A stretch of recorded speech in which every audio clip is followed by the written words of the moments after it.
Saudi আরবে ভারী বৃষ্টিপাতে ডুবে গেছে অসংখ্য রাস্তাঘাট।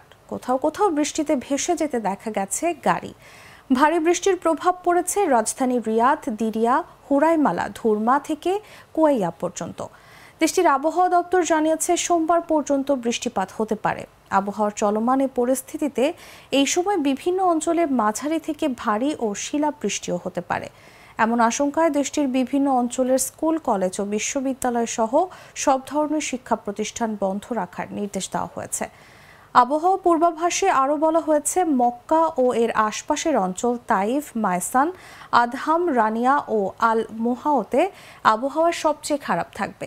তবে রিয়াদ সঙ্গে ওয়াদি আল দাওয়াসির অঞ্চলে মাঝারি বৃষ্টিপাত হতে পারে। এছাড়া অতি প্রবল বাতাসে কোথাও কোথাও ধূলিঝড় হতে পারে। পূর্বাভাসে নাগরিকদের সতর্ক করে বলা হয়, জরুরি প্রয়োজন ছাড়া ঘর থেকে বের হওয়া যাবে না।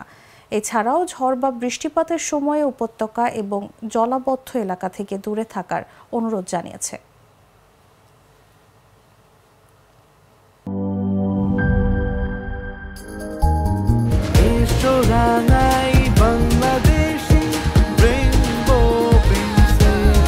রেইনবো পেইন্টস, ছড়াও জীবনের রং।